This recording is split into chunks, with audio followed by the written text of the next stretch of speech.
너희는 처음부터 들은 것을 너희 안에 거하게 하여라. 만일 처음부터 들은 것이 너희 안에 거하면 너희가 아들과 아버지 안에 거하게 될 것이다. 이것은 그분께서 우리에게 친히 약속하신 것이니 곧 영생이다. 그리고 28절 읽겠습니다. 그러므로 자녀들아 이제 그 안에 거하여라. 그러면 그분께서 나타나실 때에 우리가 담대함을 얻고 또 그분께서 강림하실 때에 우리가 그분 앞에서 부끄러움을 당하지 않을 것이다. 아멘. 자, 말씀 전하겠습니다. 지난 주일에는 이 사도 요한이 성령님의 기름 부으심에 대해서 기록한 말씀을 살펴보았습니다. 이 사도 요한은 이 적그리스도에 대해서 경계하라는 말씀을 전하는 중에 이 교회를 빠져나간 이 적그리스도들과 대조되는 이 성도들의 표징에 대해서 그들의 특징에 대해서 말했습니다. 자, 그 첫 번째 것이 바로 지난 시간에 살펴보았던 성령님의 기름 부으심입니다. 자, 이 기름 부으심은 이 어떤 신기하거나 특별한 아주 희귀한 그런 은사를 말하는 것이 아니라 모든 성도들, 하나님의 자녀가 된 모든 성도들에게 동일하게 베푸시는 은혜라고 말했습니다. 즉 거룩하게 구별된 하나님의 자녀에게 아들과 아버지의 영이신 성령께서 오시고 또한 그들에게 내주하시는 것, 그것이 바로 성령님의 기름 부으심이다 라고 지난 시간에 말씀을 전했습니다. 자, 이렇게 성령님과 함께하는 성도들을 향해서 요한 사도는 또 한 가지의 중대한 것을 또 이 말씀의 권위를 통해서 명령하고 있습니다. 자, 그것이 바로 오늘 우리가 읽은 24절 말씀에 나와 있습니다. 자, 그래서 우리가 24절 첫 부분을 먼저 살펴보겠습니다. 자, 너희는 처음부터 들은 것을 너희 안에 거하게 하여라 라고 되어 있습니다. 자, 성령께서 내주하시는 성도들은 이 처음부터 들은 것이 늘 그들 안에 있도록 해야 한다고 사도는 말하고 있습니다. 자, 그러면 여기에서 처음부터 들은 것이란 무엇입니까? 이것은 가장 단순하게 말하게 되면 사도들이 전한 복음을 말하는 것입니다. 여러분, 초대교회 성도들은 그들이 누구든지 간에 누구에게 복음을 들었든지 간에 사도들이 전했던 그 복음을 듣고서 구원받아 교회에 속하게 된 자들입니다. 자, 그 복음은 바로 예수 그리스도께서 그리스도시다라는 말씀이었습니다. 예수님이야말로 하나님 아버지께서 기름 부어서 세우신 구원자이시며 모든 믿음의 선조들이 대대로 소망해왔던 그 메시아, 구약에 예언된 그 메시아라는 것을 이 초대교회 성도들은 굳게 믿은 것입니다. 성도들은 자기들이 처음에 믿었던 이 복음을 버리거나 거기에서 떠나서 다른 곳으로 가서는 안 되었습니다. 자, 그렇게 근데 반대로 복음을 버렸던 자들이 바로 22절과 23절에 나와 있는 적그리스도들이었습니다. 자, 그들은 예수님께서 그리스도시라는 복음을 떠나버렸고 그래서 예수 그리스도께서 그리스도시라는 것을 부인함으로 말미암아 아버지 하나님까지 부인하는 자들로 정죄받게 되었습니다.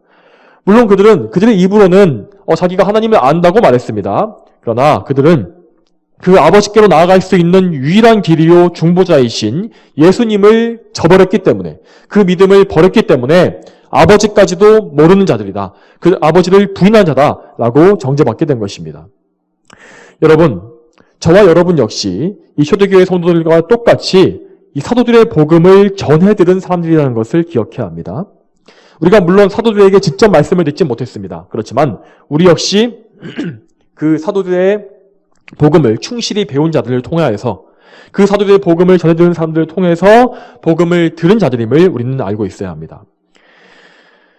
우리 역시 이 사도들로부터 시작해서 이 수많은 신앙 선조들이 대를 이어서 전달해준 그 복음이 우리에게 들어온 것입니다, 여러분. 자, 그러므로 여러분, 우리는 이 복음의 중요성을 정말 잘 생각해야 합니다. 우리는 자신이 무엇을 믿고 있는지에 대해서 우리는 먼저 잘 알아야 합니다. 자, 여러분, 먼저 여기서 요한 사도가 복음에 대해서 처음부터 들은 것이라고 말한 것에 주목하시기 바랍니다. 물론 이 처음부터 들은 것이라는 말은 우리가 맨 처음 믿을 때에 들은 것이라는 의미도 있습니다. 그렇지만 그것이 우리가 스스로 만드는 것이 아니지 않습니까? 누군가에서 들은 것이고 그 사람 역시 누군가에게서 또 들은 것입니다. 그러므로 우리는 이 복음의 기원에 대해서 근원까지 거슬러 올라가 봐야 합니다. 자, 여러분, 이 복음은 우주 만물보다, 우리가 이 눈으로 볼 수 있는 이 만물보다 더 긴 역사를 가지고 있습니다. 수천 년의 역사를 거슬러 올라가서 만물이 창조되기 이전에 이 복음은 이미 시작된 것입니다. 이 놀라운 복음이란 것은 영원하신 하나님의 계획과 예정하심 안에서 이미 시작된 것입니다. 물론 그 복음은 먼저는 하나님의 뜻 안에 있었기 때문에 우리에게 처음에 나타나지 않았었습니다. 그렇지만 첫사람 아담이 하나님께 범죄한 이후에 비로소 우리 인간들에게 계시가 된 것입니다. 그때 하나님은 동물을 잡아서, 짐승을 잡아서 그 가죽으로 아담과 하와를 입히셨다고 되어 있습니다. 그때 아담과 하와는 처음으로 이 생명체가 피를 흘리며 죽어가는 모습을 목격했습니다. 그들은 그때에 자신들의 죄가 오직 피 흘림을 통해서만 사함받을 수 있다는 사실을 배우게 되었던 것입니다. 그들에게 그때 입혀졌던 동물의 가죽은 그들의 죄를 덮는 그리스도의 의를 상징하는 것이었습니다. 또한 아담과 하와는 여인의 후손이 뱀의 머리를 상하게 할 것이라는 예언을 그때 들었습니다. 바로 거기에서 그들은 최초의 복음, 우리가 이제 신학적으로 원시복음이라 부르는 그 복음을 처음 들었고, 그때 희미하게나마 장차 그들에게 오실 메시아를 기다리는 믿음을 가지게 된 것입니다. 자, 그 믿음은 아담에게서부터 시작해서 자손 대대로 이어져 갔습니다. 자, 먼저 최초의 아벨, 이 아담과 하와의 아들인 아벨은 처음으로 그 경건한 믿음을 전수받은 사람이었습니다. 그 역시 부모님에게 배운 대로 동물을 잡아서 희생제물로 바치는 제사를 드림으로써 메시아를 바라보는 그의 참된 믿음을 표현했습니다. 그렇지만 아벨은 그 자신의 참된 믿음으로 인해서 뱀의 후손인 가인의 미움을 받게 되었고 그에게 죽임을 당하게 되었습니다. 그래서 그는 신앙 때문에 피 흘렸던 첫 번째 순교자가 된 것입니다. 이처럼 마귀는 이 경건한 씨앗, 하나님의 이 경건한 자손들의 계보를 처음부터 끊어버리기 위해서 노력했습니다마는, 그렇지만 하나님께서는 아담과 하와에게 셋이라는 새로운 씨를 주셔서 경건한 계보가 이어지게 하셨습니다. 자, 먼 훗날에 이 셋의 후손으로 태어났던 라멕은 아들을 낳고서 그의 이름을 노아라고 지었는데, 그 이름의 뜻은 여호와께서 저주하신 땅에서 이 아이가 우리 손의 수고와 고통으로부터 우리를 위로할 것이다 라는 의미라고 했습니다. 이처럼 경건한 셋의 후손들은 항상 그들을 죄에서 구원하실 메시아를 그렇게 기대한 것입니다. 그런 기대함 때문에 자기가 낳은 아들에게 그런 이름을 붙인 것이죠. 혹시 이 아이가 메시아가 아닐까라는 그런 믿음이 있었던 것입니다. 또한 이후에 하나님께서 그분의 백성 이스라엘을 일으키시기 위해서 부르신 아브라함 역시 메시아 예수님을 바라보는 믿음을 가지고 있었다고 기록되어 있습니다. 요한복음 8장 56절에 예수님께서 아브라함에 대해서 이렇게 말씀하시는 것을 볼 수 있습니다. 너희의 조상 아브라함은 나의 보기를 즐거워하다가 보고 기뻐하였다 라고 말씀하셨죠. 자, 이렇게 아브라함뿐만 아니라 이삭과 야곱과 요셉과 그리고 모세와 여호수아, 사사들과 다윗 왕과 이후의 경건한 왕들 역시, 또 그 이외에도 구약 성경에 나와 있는 많은 경건한 하나님의 백성들 역시 하나님께서 보내주실 그리스도 예수님을 바라보고 또 믿었습니다. 물론 그들은 약속된 메시아를 보지 못하고 죽었습니다. 그렇지만 하나님께서는 그분께서 정하신 때가 되자 예수님께서 오시도록 하셨으며, 그래서 구약 성도들의 그 참된 믿음이 성취되도록 하신 것입니다. 예수님께서는 이렇게 오신 후에 이 땅에 계시는 동안에 그분의 증인으로 삼으시기 위해서 사도들을 부르셨습니다. 그래서 그들이 전한 복음이 신약교회의 기초, 그 든든한 반석이 되게 하신 것입니다. 사도들이 그렇게 전한 복음은 이후에도 수많은 박해와 모진 환란의 시대를 거쳐왔습니다. 이 마귀가 정말 예수님의 오시는 것을 방해한 것뿐만 아니라 이 복음이 앞으로도 전해지지 못하도록 계속해서 방해했습니다. 마귀는 먼저는 로마 제국을 통해서 그리스도인들을 모두 다 죽여버리려고 시도했습니다. 그리고 이후에 중세시대에는 로마 교회와 교황을 통해서 참된 복음을 짓밟고 없애버리기 위해서 끊임없이 시도했습니다. 그렇지만 하나님께서는 언제나 그분의 참된 백성들과, 비록 그들이 소수이지만 참된 백성과 하나님 말씀을 끝까지 보호해 주셨고, 마침내는 종교개혁이라는 놀라운 역사를 일으키심으로 말미암아 성경적 신앙을 지키는 참된 교회, 오늘날의 이 개신교회가 놀라울 만큼 강성하고 전 세계로 다 퍼져나갈 수 있도록 하셨습니다. 여러분, 그 과정 속에서도 수많은 사람들의 피와 땀과 눈물이 흘려졌습니다. 그래서 결국에는 우리가 살고 있는 이 한반도 이 땅에도 복음이 전파되어서 저와 여러분 역시 이 기쁜 소식을 받아 누리게 된 것입니다. 여러분, 이처럼 우리에게 복음이 들려지기까지, 우리가 이 참된 복음을 듣고 믿게 되기까지 하나님께서 얼마나 많은 일들을 하셨는지를 여러분 보시기 바랍니다. 오직 하나님의 놀라운 열심히 이 일을 이루신 것입니다. 그러므로 여러분, 이 성경적이고 올바른 오래된 복음을 정말로 마음속에 귀하게 여기시고 늘 마음속에 간직하시기 바랍니다. 이것을 항상 귀하게 여기시며 평생에 지키시길 바랍니다. 여러분, 이 복음에 이 오직 그리스도의 의와 속죄하심, 이것 외에 다른 어떤 것도 첨가하지 마십시오. 여러분의 의나 여러분의 어떤 생각이나 또 세상의 어떤 의나 좋은 것들을 첨가하지 마시기 바랍니다. 또한 여러분, 이 세상에 가득한 뭔가 새롭거나 놀라워 보이는 잘못된 소식에 여러분 귀 기울이지 마시기 바랍니다. 이제까지 없었던 그런 놀라운 소식이다라고 말하는 그런 적그리스도들의 거짓 교사들의 잘못된 가르침에 귀 기울이지 마시기 바랍니다. 여러분, 물론 이 참된 복음이란 것은 언제나 세상 사람들, 그 뱀의 후손들에게는 어리석다고 이거 참 우스운 것이라고 조롱받는 것이 사실입니다. 하지만 이것은 분명히 하나님의 지혜이며 정말 사람을 구원할 수 있는 유일한 참된 생명의 길입니다.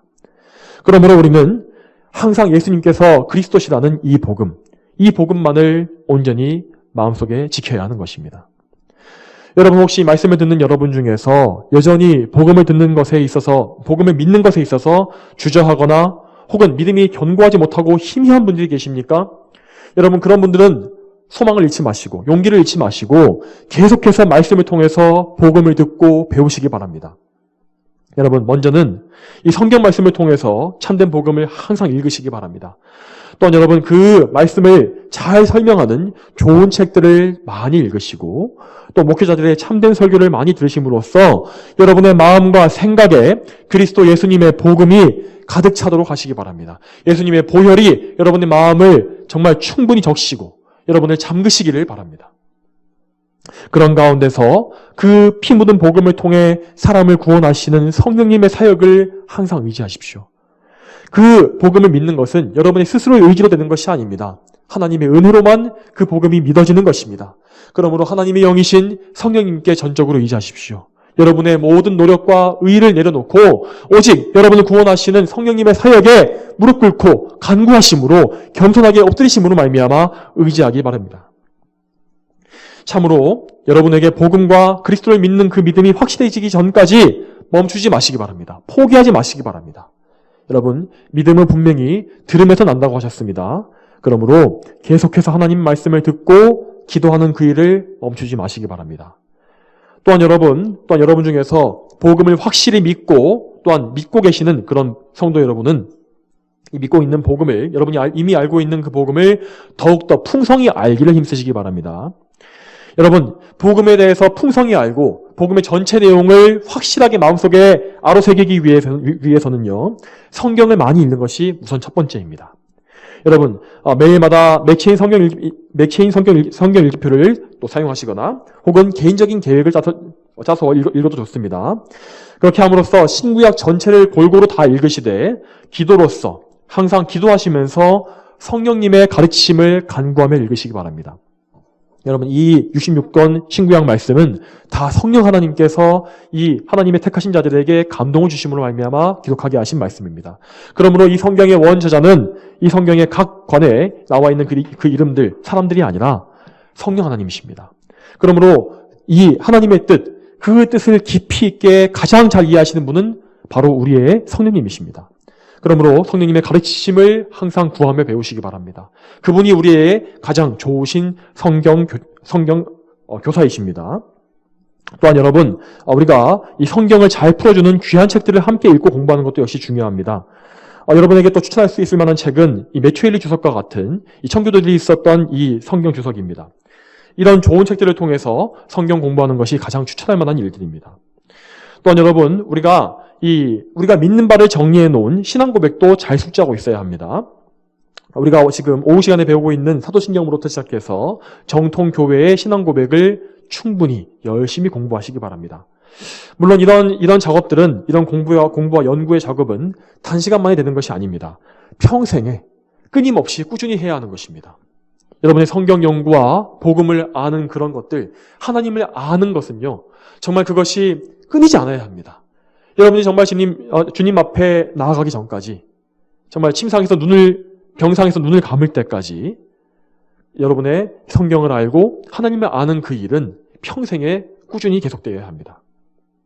마치 여러분이 정말 못을 벽에 튼튼하게 박아서 빠지지 않게 하는 것처럼 정말 이 말씀이 여러분의 마음속에 깊이 박히게 하시기 바랍니다. 그래서 어떤 사람도, 어떤 악한 자들도 그 말씀을 빼어내지 못하게 만드시기 바랍니다. 정말 그렇게 복음을 여러분의 생각과 마음속에 깊이 뿌리 박히게 하시고 그 하나님 말씀을 통하여서 성령께서 여러분을 완전히 굴복시키시고 장악하시며 인도하게 하시기를 여러분 항상 간구하시며 그렇게 사시길 바랍니다. 이제 24절 나머지 부분을 보겠습니다. 자, 만일 처음부터 들은 것이 너희 안에 거하면 너희가 아들과 아버지 안에 거하게 될 것이다. 자, 이 말씀과 같이 우리가 복음을 믿는 이 신앙을 굳게 지키게 되면 우리는 아들과 아버지 안에 거하며 함께하게 될 것입니다. 자, 그런데 이 말은 우리가 복음에 순종하는 그 노력을 통해서 우리의 순종을 통해서 구원받는다는 그런 의미가 아닙니다. 구원이라는 것은 오직 하나님의 예정하시는 뜻에 달려 있습니다. 그러나 하나님께서는 그렇게 그분께서 구원하시기로 작정하신 사람들에게 끝까지 복음을 간직하며 지킬 수 있는 믿음을 주시는 것입니다. 그 믿음이 결코 없어지지 않게끔 보호해 주시는 것입니다. 그렇게 하나님의 은혜 가운데에서 우리가 복음 안에서 믿음으로 살면 우리는 점점 더 죄를 멀리하게 되고 하나님과 동행하며 받는 복락을 더욱더 풍성히 누리게 된다는 그 말씀입니다. 여러분, 그런데 여기에서 요한 사도가 아들과 아버지라는 순서로 말했다는 것을 여러분 기억하시기 바랍니다. 아버지와 아들이 아니라 아들과 아버지라는 순서로 말하는 데는 다 이유가 있습니다. 자, 우리는 오직 하나님의 아들 예수님을 믿음으로써 아버지께 나아갈 수 있기 때문입니다. 자, 요한복음 14장 6절에서 예수님께서는 나로 말미암지 않고서는 아무도 아버지께 오지 못한다라고 말씀하셨습니다. 그러므로 이 말씀처럼 우리는 하나님께서 우리에게 구원자로 주신 예수님을 먼저 굳게 믿어야 합니다. 여러분, 그렇지만 우리는 예수님만 믿는 것이 아닙니다. 우리의 믿음이란 것은 예수님을 믿는 그 신앙에 멈춰 있어서는 안 됩니다. 예수님을 통하여서 우리의 창조자이시고 우리의 근원이시며 생명이시며 아버지이신 성부 하나님께 나아가야만 하는 것입니다. 이러한 믿음 가운데서 우리는 항상 성령 하나님의 인도하심 받고 그래서 아들과 아버지 안에 거하게 되는 그런 연합된 삶을 살게 되는 것입니다. 이어서 25절을 보겠습니다. 25절 말씀에 이것은 그분께서 우리에게 신이 약속하신 것이니 곧 영생이다 라고 되어 있습니다. 여러분, 이 말씀은 하나님 안에 거하는 성도들의 삶의 결과를 보여줍니다. 이 성도의 마지막이 어떻게 되는지를 보여주는 것입니다. 여러분, 우리가 아들과 아버지 안에 거하는 것은 이 땅에서 끝나버리는 것이 아닙니다. 우리가 이 땅에서 정말 그냥 죽음으로써 그때 그냥 아들과 아버지 안에서 거하는 것이 끝나는 것이 아닙니다. 아버지께서는 그분 안에 있는 모든 성도들과 영원히 함께 하시기를 원하시는 분이십니다. 그래서 하나님은 우리 성도들을 단 한 명도 잃지 않으시고 모두 다 그분의 나라로 이끌어 들이시는데 그곳에서 우리는 영생을 누리게 되는 것입니다. 여러분, 구약과 신약 시대를 통틀어서 모든 이제까지의 부름받았던 성도들이 끝까지 믿음을 지킬 수 있었던 이유는 하나님의 약속이 이 땅에서 끝나는 것이 아니라 영원한 생명을 포함하고 있었기 때문입니다. 고린도전서 15장 19절에 이렇게 나와 있습니다. 우리가 그리스도 안에서 바라는 것이 이생뿐이라면 모든 사람들 가운데 우리가 가장 불쌍한 자들이다. 이 바울 사도의 말과 같이 우리는 영원한 삶을 바라보고 있기 때문에 이 세상에서 죄악의 유혹을 이기고 쾌락을 멀리하고 세상의 모든 정욕을 멀리하고 하나님을 사랑하는 마음으로 살 수가 있는 것입니다. 하나님을 사랑하며 사는 것이 정말 영생의 의미가 있기 때문에 그것이 참된 의미를 가질 수 있는 것입니다. 또한 여러분, 우리 성도들은 우리의 마지막에 대해서 더욱더 구체적이고 확실한 지식을 가지고 있어야 합니다. 단지 그냥 예수님 믿으면 천국 간다 이것이 아니라 좀 더 구체적이고 마지막 날에 있을 일에 대해서 더욱더 확실한 지식을 가지고 있어야 하는 것입니다. 여러분, 만약에 성도들이 누구나 할 것 없이 이 성도라면 누구나 할 것 없이 똑같이 천국에 들어가는 것만으로 끝이 난다고 생각해 보시기 바랍니다. 그렇게 한번 가정해 봅시다. 자, 그러면 왜 우리는 죄를 멀리하고 하나님께 순종하기 위해서 애써야 하는 것입니까? 이 말씀을 기록했던 요한 사도처럼 정말 하나님께 온 삶을 다 정말 바쳐서 충성한 사람과 또 반대로 평생 동안 방황만 하다가 겨우겨우 천국에 들어간 성도가 하나님 앞에서 똑같은 취급을 받는다면 그것은 분명히 불의한 일일 것입니다. 요한 사도는 28절 말씀에서 우리가 정말 열심히 그리스도 안에서 순종하며 살아야 하는 그 이유에 대해서 분명히 말하고 있습니다. 28절. 자, 그러므로 자녀들아 언제나 그 안에 거하여라. 그러면 그분께서 나타나실 때에 우리가 담대함을 얻고 또 그분께서 강림하실 때에 우리가 그분 앞에서 부끄러움을 당하지 않을 것이다. 이 말씀은 성도들이 이 세상에서 살아가는 이 세상에서의 삶의 이유를 보여주고 있는 것입니다. 여러분, 왜 우리가 이 세상에 사는 동안에 아들 예수님과 아버지 하나님 안에 살기를 힘써야 합니까? 왜 우리가 이 세상에서 그렇게 하나님의 영광을 위해서 충성하며 열심히 사는 것입니까? 왜 우리가 좀 더 진리를 굳게 붙잡고 죄를 멀리하며 하나님을 기쁘시게 하는 삶을 살아야 하는 것입니까? 여러분, 그것은 다른 것이 아니라 우리가 장차 우리 다시 오실 예수님 앞에 다 서야 하기 때문입니다. 성도들이 예수님 앞에 서야 하기 때문입니다. 성도 여러분, 예수님께서 다시 오시는 날은 우리가 살고 있는 이 세상이 끝나는 날입니다. 물론 그날이 언제인지는 알 수 없습니다. 하지만 그날은 분명히 하루하루 가까워지고 있는 것을 여러분 아시기 바랍니다. 그날에는 하늘이 큰 소리를 내며 없어지고 원소들이 불에 타서 풀어지며 땅과 그 안에 있는 모든 일들이 다 드러날 것이라고 베드로후서 3장에 기록되어 있습니다. 그 후에는 이 세상이 없어진 후에는 모든 죽은 자들이 부활하게 되고 산자와 죽은 자 모두가 심판을 받기 위해서 한 장소에 모이게 될 것입니다. 그 장소에는 희고 큰 보좌가 놓여 있을 것인데 그 보좌에 심판주이신 재림하신 예수님께서 영광스럽게 앉아 계실 것입니다. 그 예수님께서는 아담과 하와로부터 시작해서 이 세상에 가장 마지막에 태어난 사람에 이르기까지 모든 사람을 각 사람의 행위대로 심판하실 것이라고 예언되어 있습니다.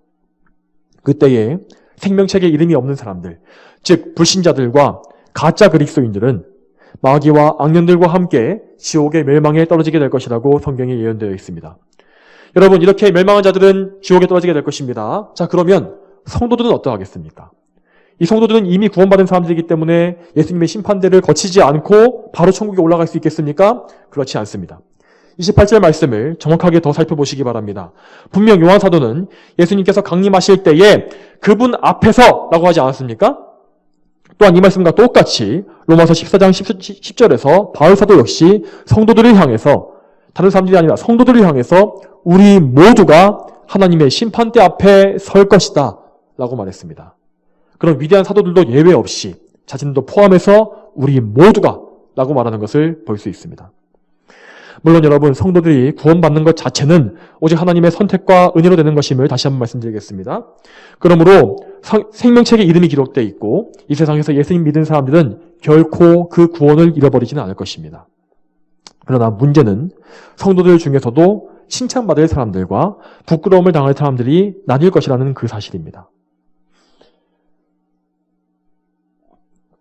요한 사도는 재림하신 예수님 앞에서 부끄러움 당하지 않으려면 항상 그 안에 거하여라 라고 분명히 말했습니다. 이 말씀대로 미혹에 빠지지 않고 항상 복음을 믿음으로 말미암아 그리스도 안에 거한 성도들은 예수님 앞에서 부끄러움 당하지 않으며 칭찬과 존귀함을 얻게 될 것입니다. 그러나 반대로 성도들 중에서도 정말 그리스도 예수님을 믿긴 믿지만 그 믿음은 있긴 하지만 너무나 자주 불순종하고 이리저리 기웃거리기를 좋아하며 또한 잘못된 교리를 믿음으로 말미암아 성령님을 근심하시게 만드는 어리석은 양들이 있습니다. 분명 교리 중에서도 이 구원과 관계없는 교리들이 분명히 있습니다. 하지만 분명히 그 교리들이 잘못된 교리들이 있습니다. 예를 들면 세대주의와 같은 그런 교리들, 이런 음모론과 종말론에 깊이 심취하는 그런 잘못된 신앙 방식은 분명 그들이 예수님의 복음을 믿음으로 말미암아 구원받을지라도 성령 하나님을 근심하시게 만들고 정말 정도를 이탈하게 만드는 그런 잘못된 교리입니다. 이에 대해서 바울 사도가 고린도전서 3장에 기록된 말씀이 있습니다. 기록하신 말씀이 있습니다. 고린도전서 3장 11절부터 15절까지입니다. 제가 한번 읽어보겠습니다. 아무도 이미 놓여진 기초, 곧 예수 그리스도 외에는 다른 기초를 놓을 수가 없다. 누가 이 기초 위에 금이나 은이나 보석이나 나무나 풀이나 짚으로 건물을 세우면 각 사람의 행위가 드러날 것이다. 그날이 그것을 밝히 보여줄 것이다. 그것은 불로 드러나게 되고 그 불이 각 사람의 행위가 어떤 것인지 시험할 것이기 때문이다. 누구든지 그 위에 세운 행위가 그대로 남아있으면 상을 받을 것이요 누구든지 세운 행위가 불타면 해를 입을 것이다. 그 사람은 구원을 받을 것이지만 마치 불속을 거쳐 받은 것 같을 것이다. 여러분이 만일 그리스도 예수님만을 순수하게 믿는 굳세 믿음을 끝까지 지키면서 오직 성경과 바른 교리에 입각한 바른 신앙을 견고하게 세운다면 여러분은 그리스도의 기초 위에 금과 은과 보석으로 건물을 세운 그런 지혜로운 사람과 같을 것입니다. 여러분의 믿음은 마지막 때의 모든 불과 같은 환난을 다 이겨낼 것이고 끝까지 승리함으로써 예수님 앞에 나아갈 담대함을 얻게 될 것입니다. 또한 여러분은 주님과 천사들 앞에서 칭찬받고 주님께서 주실 상급, 그 놀라운 상을 받게 될 것입니다. 그러나 여러분, 만일 여러분이 예수님을 믿더라도 그 믿음의 기초 위에, 반석 위에 여러분의 상상력이나 인간의 지혜나 기교와 세상의 철학과 사상을 가지고 건물을 세운다면, 또한 잘못된 교리를 따르고 정말 정도를 벗어난 잘못된 길을 가게 된다면 여러분의 신앙은 환난 때에 무너지게 될 것이고 심판대 앞에서도 부끄러움을 면치 못하실 것을 아시기 바랍니다. 여러분 역시 분명히 천국에 들어가서 영원한 복락을 누릴 것입니다. 그곳에서 영광을 받게 될 것입니다. 그렇지만 여러분에게 칭찬과 상급은 없을 것이고 천국에서도 가장 작은 자라고 불림받게 될 것을 아셔야 합니다. 여러분, 그러면 우리는 어떠한 성도가 되어야 하겠습니까? 정말 우리는 참된 성도로서 예수님께서 다시 오실 그날을 생각하며 정말 준비하고 있습니까? 예수님의 신부로서 정말 우리의 몸과 마음을 그분의 의복으로, 깨끗한 의복으로 잘 단장하고 있습니까? 여러분은 정말로 건전하고 올바른 성경적 믿음을 잘 지키고 있습니까? 또한 여러분은 계명을 준수하는 믿음의 열매를 또 삶에서 나타내고 있습니까? 또한 여러분은 온 마음을 다해서 하나님을 뜨겁게 사랑하는 그 마음이 여러분 속에 있습니까? 여러분, 이렇게 온전한 신앙이 없다면 우리는 예수님 앞에서 많은 책망을 받게 될 것입니다. 요한계시록 22장 12절에 예수님께서 이렇게 말씀하시는 것을 볼 수 있습니다. 보아라, 내가 속히 오겠다. 내가 줄 상이 나에게 있으니 각 사람에게 그의 행위대로 갚아주겠다. 여러분, 분명히 예수님께서 각 사람에게 줄 상을 준비하고 계신다고 여기서 말씀하십니다. 우리 성도들의 삶은 그러므로 예수님께서 주실 상을 바라고 달리는 그런 삶이 되어야 하는 것입니다. 마치 달리기 경주를 하는 사람들처럼 면류관을 향해서 열심히 달리는 것이 바로 우리 성도들의 삶인 것입니다. 그러므로 여러분, 항상 성도다운 바른 삶을 살며 올바른 경주를 열심히 달리기 위하여서 힘쓰시기를 바랍니다. 여러분, 물론 이 세상에서 하나님의 영광을 위해서 세상에서 맡겨진 이 세속적인 일들을 열심히 하는 것, 그것도 중요합니다. 그러나 그 가운데서 더욱더 중요한 것은 항상 하나님과 동행하며 그분과 영적으로 교제하는 그 일입니다. 영적인 일이 이 세상의 일보다 훨씬 더 위에 있는 것입니다. 하나님을 더 많이 사랑하고 그분께 더 많이 가까이 가는 것, 그것이 가장 중요합니다. 그러므로 항상 할 수 있는 한 많이 기도하시고 모든 일에서 하나님께 간구하며 그분의 얼굴을 구하는 습관을 항상 기르시기 바랍니다. 모든 순간순간에 정말 마음속으로라도 하나님께 의지하는 그 마음이 항상 있어야 합니다. 내가 뭘 해야 하지? 이렇게 뭔가 머리 쓰는 것이 먼저가 아니라 하나님께 의지하면서 하나님 어찌할까요? 저를 도와주십시오. 라는 그 마음이 먼저 나와야 하는 것입니다. 그것이 참된 성도의 습관이 되어야 하는 것입니다. 또한 여러분, 아까 말씀드렸듯이 성경을 깊게 읽으시고 연구하시면서 하나님의 말씀이 여러분의 생각과 말과 행동에 항상 가득해지도록 하시기 바랍니다. 그렇게 함으로써 날이 갈수록 예수님을 닮아가는 그런 거룩한 성품을 가질 수 있도록 하십시오. 여러분, 하나님의 계명에 항상 순종하시되, 그러나 그것이 우리의 자기 의가 되는 것이 아니라 항상 겸손히 우리의 죄를 인정하며 회개하며 그리스도의 완전한 의에 항상 의지해야 합니다.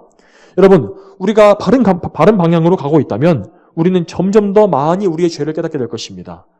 우리의 죄가 점점 더 끊어지고 점점 더 죄에서 멀어지게 될 것입니다. 그렇지만 우리는 우리의 죄를 점점 더 크게 여기게 될 것입니다. 또한 그런 가운데 우리는 겸손해지면서 그리스도 예수님을 닮은 선한 행실을 삶 속에서 더 많이 드러내게 될 것입니다. 하나님을 사랑하고 우리 이웃을 내 몸과 같이 사랑하는 그런 온유한 마음이 점점 더 커지게 될 것입니다. 그러므로 여러분 자신이 이러한 열매를 맺고 있는지를 항상 점검하시면서 날마다 더욱더 많이 성화되어가는 삶을 살도록 힘쓰시기 바랍니다. 사랑하는 성도 여러분, 혹시 오늘 들은 말씀에서 들었던 성도의 의무들이 너무나 무겁게 여겨지십니까? 만일 그렇다면 그 이유는 그만큼 우리가 하나님을 사랑하지 않는다는 의미일 것입니다. 그러나 여러분, 이렇게 우리가 부족함에도 불구하고 우리 주님께서는 항상 우리를 사랑하시는 것을 여러분 기억하십시오. 그 예수님의 사랑이 우리를 강권하십니다. 저와 여러분이 예수님의 그 강권하시는 사랑을 깊이 깨달아 알아서 우리에게 맡겨진 멍에를 가벼운 것으로 여기면서 기쁘게 감사함으로 성도의 삶을 감당할 수 있게 되기를 소망합니다. 다 함께 기도하시겠습니다. 하나님 아버지, 항상 저에게 이렇게 귀한 말씀을 허락해 주심에 감사드립니다. 오늘 또 요한일서 말씀을 통하여서 성도가 항상 성령님의 기름 부으심의 그 은혜 가운데 어떻게 살아야 하는지를 저에게 보여주시니 감사드립니다. 저희가 믿는 이 복음, 이 들은 복음이 얼마나 귀중한 것이고 얼마나 참 귀한 것인지, 얼마나 참 저희에게 오기까지 많은 수고와 땀과 눈물이 있었으며 하나님의 그 놀라운 사역이 있었는지에 대해서 저희가 기억하게 해주시고, 그런 것을 저희가 잘 알므로 통하여서 저희가 이 복음의 귀함을 알고 또 복음을 잘 알아서 평생에 이 복음을 지키며 예수 그리스도께서 가르치신 것을 떠나지 않도록 도와주시옵소서. 또한 주여, 저희가 항상 하나님을 뜨겁게 사랑하게 해주시고 정말 하나님께 순종함으로 말미암아 하나님을 기쁘시게 하는 성도의 삶을 살 수 있도록 도와주시길 바랍니다. 그렇게 함으로써 항상 저희가 우리의 흰 예복을 잘 지키게 하시고, 주여, 저희 장차 저희가 예수님 앞에 섰을 때에 부끄러움이 없이 정말 흠과 티가 없이 정말 담대하게 설 수 있도록 인도해 주시기를 소망합니다. 감사드리오며 예수님의 이름으로 기도 올렸습니다. 아멘.